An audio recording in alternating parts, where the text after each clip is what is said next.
Alright guys, so today we are doing a review of the SC Trainer V2. Now you might be wondering why I packed it up and where we're going. So I have a business trip to New York City, and after my deals video last weekend where I mentioned the word treadmill 10 times, I realized I should be doing a treadmill review for most of the shoes that are coming through the office right now. So up to this point, I've done a few long runs in the shoe, coming off of a 22 miler yesterday, and I'm getting along with it really well. The SC Trainer V2 is standing out as a really nice, soft, cushioned option that's been great to support me at this phase of marathon training I'm in right now, which is super high volume, trying to put in the work. So we're headed to the city, and then once we get to the hotel, we're gonna crack out those SC Trainer V2 to hit the treadmill. So come along with me, let's do it.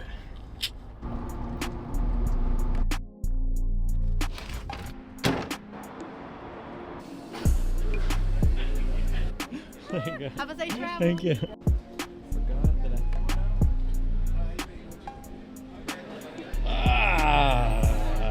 that tailwind got us pulled.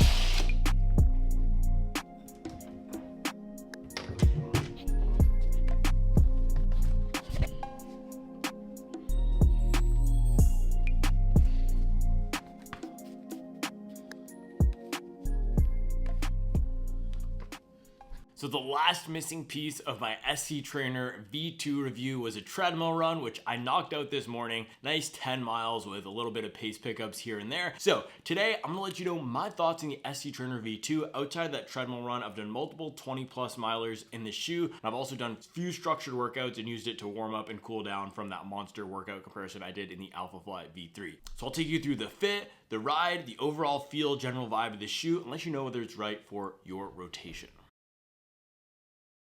Alright guys, before we get into it today, if you haven't checked out the Running Shoe Matcher tool yet, you can go to supwell.io and find it in the Shoe Matcher tab, or go to runningshoematcher.com. This is a really cool tool I built that matches you with the best shoes for you based on your goals and preferences. So you can go in there, answer 5 questions about what type of shoe you're looking for, whether you want a daily trainer, a tempo shoe, or race day shoe, whether you like your shoes soft or firm. We'll match you with the best shoe for you. So it's live on Supwell right now. It's free. I'll put a link in the description below. I'll also put links to my 10 favorite shoes right now and a link to all of the best running shoe deals out there. So no matter what your shopping style is, if you're looking for a running shoe, go to Supwell. You can get the Shoe Matcher, you got the best deals, and you can see my picks. All right, let's get into it.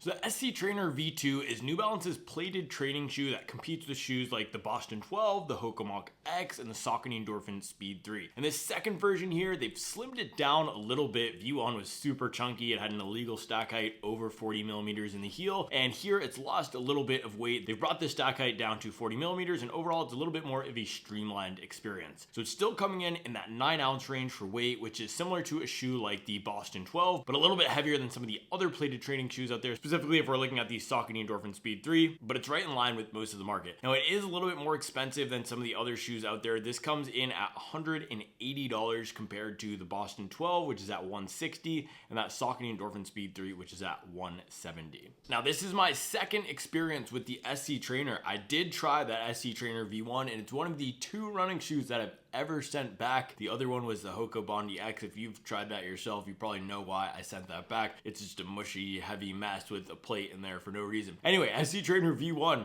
didn't feel like too far off from that Bondi X to me. I did not get along with that shoe at all. It felt heavy, it felt slow, it felt cumbersome. I wasn't really sure why there was a plate in there with that massive stack. None of the parts seemed to work together to elevate it above the individual contributions. So there's a plate, but it didn't go fast. There's a max stack, but it didn't feel too comfy and cushioned for me. So fast forward to this guy, the V2. I saw it was on sale for $140, and I'd seen some mixed reviews, so I decided to give it a shot at that $140 price point. That that puts it in line with shoes like the Pegasus, Saucony Ride. And as I've been adding more plated training shoes into my rotation to help me hit this high mileage level that I'm training at right now, about 110 miles per week, I thought there wasn't much to lose by putting some miles in this. All right guys, diving into the midsole of the SC Trainer V2 here. So this uses New Balance's fuel cell compound, and in this generation of fuel cell shoes, it is a supercritical TPU and EVA blend. Now, if you've been following the news of the Rebel V4 that came out recently, and what we had on the channel a few months ago when I did that preview, is new fuel cell is going to be a PIBA, and specifically in the SC Trainer and the Rebel, it's going to be a PIBA EVA blend. But in this guy, it is a supercritical TPU EVA blend, so not as much energy return that you might get from a PIBA. But in these shoes, specifically in here in the Rebel, it's nice, soft, and bouncy, and I found it to be great at absorbing impact while still giving me a little bit extra pop when I want to run fast. Now, we also have New Balance's Energy Arc down here on the bottom with the carbon fiber plate. So the Energy Arc is a little bit of a cutout here, which adds to the stability of the shoe. It gives it a heel platform to spread out your weight when landing here, and then it also saves a little bit of weight because it's a cutout. And then down here in the middle, you can see that the carbon fiber plate is right through here. And this is actually one of the only shoes where as I press it in here, I can feel the carbon fiber plate right through the side. So it's not all the way extending to the outside, but you can feel that plate. And when I was out there on the run, sometimes it felt like I could feel that plate under my heel as a little bit of a heel striker. But what that plate is going to do in this midsole is stabilize this massive stack of fuel cell foam. It is pretty soft. If you look at the push test here, you can see that this guy is really soft foam. So that plate is going to give it a little bit more structure, because if we had a 40 millimeter stack of this without that plate, it would be way too squishy underfoot. So diving into the ride of the SC Trainer V2, and this was the biggest surprise for me. I didn't know what to expect going into this shoe, but first run out of the box, it was after a week of, I think, 75 miles, which for me was a down week. It was during Christmas. I'd put some miles in the Ghost Max, I'd put some miles in the Vomero, which I absolutely love, but nothing was really feeling like it was hitting. My legs had no balance. They were really dead from some hard workouts that I'd done the week before, and I had just been doing easy running the whole week, so I had no turnover. And I put this thing on and it just completely changed my attitude toward running for that week. It was a really fun run. It was bouncy. It was like a trampoline underfoot for that first run in here. If you go to my shorts section, you can hear me talking about it in my first run of this shoe. It was a really fun ride. And since then, I've done 2 20-milers, and this morning I did that 10-mile run, and I warmed up and cooled down in the Alphafly workout. But that first run is what stuck out to me as the character of this shoe. It is for those days when you're not feeling it, you might need a little bit extra pop, or that's a shorter run or a longer run. That's where this is really shined for me. So out there on those 20-milers, this was also a nice, comfortable experience. That's what differentiates the ride of this versus some of those other plated trainers out there. For example, versus the Boston 12, this is going to be much more soft and cushioned for those long runs. And on those days where I don't have pace prescribed in long runs, for example, I did a 22-miler in this on Sunday where I didn't have any marathon pace. This was a really nice shoe for that. It doesn't encourage you to run too fast, but then when I do want to pick up the pace, I actually did another long run in this where I had some 620 miles in there just to turn over the legs. It was okay at doing that too, and it can run faster. Now, I have better shoes in my rotation personally for workouts and for long runs with pace, like the Adidas Boston 12, or even a true racing shoe like a Saucony Endorphin Pro 3 or the Nike Vaporfly. So this wouldn't be my first choice for days when I want to run fast, but because it has so much of this soft fuel cell foam underfoot plus the plate, it's a great choice for those longer runs where you just want to get out there and move, because unlike a non-plated shoe, it's not going to get that bottoming out feeling or that overly mushy feeling, which is an issue that I've had on long runs in the past. Now on the treadmill, this felt a little bit too soft underfoot. I don't love going with these higher stack shoes for treadmill running. I much prefer a lower stack shoe like the Rebel or the Adi Zero SL. That's my favorite running shoe for the treadmill right now, that firmer Adidas Adi Zero SL. This wouldn't be my first preference for running on the treadmill. I think if you have a regular daily trainer like a Pegasus or a Saucony Ride or the New Balance Rebel V3, something like that, I would go for that over this shoe on the treadmill, because this is really going to be best for going out there on the pavement, on the asphalt, that super hard ground. This provides a lot of cushioning between your foot hitting the ground, and that's really what this is designed for. So not a great treadmill shoe. I prefer something a little bit firmer. Maybe I'll do a comparison between this and the Boston 12 on the treadmill so we can see which one is better, but I'm going to assume that one goes to the Boston 12. Now in terms of the stability here, it's definitely not a shoe for overpronators, but I found it inherently stable for my foot strike as a heel striker. Out here in the back here, it does have a little bit of an overhang of foam and a decently wide base. So if you are used to running in shoes like this that have that wider heel base, you should be fine running in here. It is going to give you a decent amount of support when landing on the back. Now, the last thing to mention here is it is a pretty rockered platform, so it's not going to have a natural run experience. It does give you a little bit of that speed assistance with the plate plus the rocker, which I really like. Makes it easy to run in, and that's something that I talk about a lot, how easy a shoe is to run in. And when I say that, what I mean is when you go out there and you just jogging along, does it feel like you need to put a lot of effort into the shoe to get something in return? Now, the Boston 12 is a great example of a shoe that is not particularly easy to run in because you do need to be pushing the pace to feel like you're getting the benefit of the shoe. It's not a shoe that will just glide along at a slow pace. Now, thinking about race day shoes, Alpha Fly 3, another great example of a shoe that's not particularly easy to run in because it's encouraging you to run up on your forefoot and to run fast, and it only really feels great at those faster paces versus something like the Saucony Endorphin Pro 3, which is much more comfortable for cruising along at any pace. Now, the SC Trainer V2 is much more similar to the Saucony Endorphin Pro 3 in that example, where it feels very easy to run in. You can go any pace and it feels comfortable. Because of this gigantic stack of fuel cell plus the plate and rocker, it gives it a really versatile ride that will work well for slower jogging paces and for faster all the way up to marathon pace style running. Alright guys, now getting into the upper here, this is the one area of the shoe where I wasn't too impressed. It's not a race day fit, it's also not a super comfy sock-like feel like we have on the New Balance 1080 V13. It's just kind of okay. The lockdown isn't great, but it's not sloppy. It's just there. I'd probably give it a 6 out of 10. It's not uncomfortable by any means, but it's just, there's nothing special about it. The material itself is a little bit scratchy. You can see that. I would have liked them to go with an engineered mesh that's maybe a bit stretchy or more forgiving. This is kind of stuck in the no man's land where it's not as light as a race day upper, but then it's not as cushioned and soft as a training upper that you get on something like the 1080. So it's a little bit confusing what they're going for with this upper.